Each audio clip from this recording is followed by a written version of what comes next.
స్వామి, గమ్యం లేని నా జీవితానికి గమ్యాన్ని ఏర్పాటు చేయి.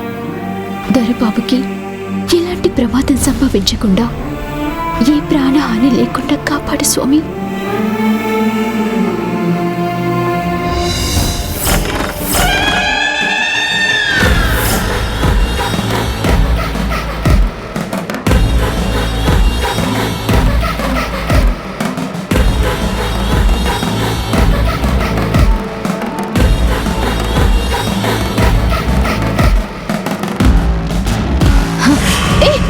శ్రావ్య, శ్రావ్య, ఏం చేస్తున్నావు? శ్రావ్య,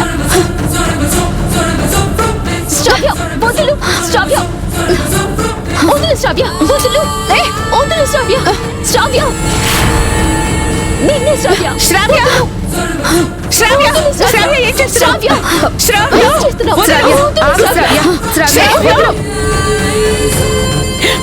శ్రావ్య, వదలమంటే. శ్రావ్య, శ్రావ్య, తప్పమ్మా, అలా చేయకూడదు. ఆగు శ్రావ్య, వద్దు. నువ్వు ఎంత ప్రయత్నం చేసినా నా మెడలో దొరబాబు కట్టిన ఈ తాళిని నువ్వు తీసుకోలేవు. నువ్వెంత అడ్డుపడినా నీ మెడలో ఆ తాళి తప్పకుండా నేను ఆగలేను. శ్రావ్య, నా రాజు ప్రాణాలు దక్కాలి అంటే నీ మెడలో తాళి తెగాల్సిందే.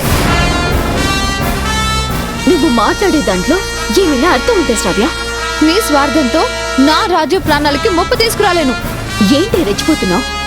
నా రాజీ అంటున్నావు. అసలు నీకు నా భర్తకి ఏంటి సంబంధం? ఇది దొరబాబు నా మెడలో కట్టిన తాళి. దాన్ని తెంచే అధికారం నీకెక్కడిది?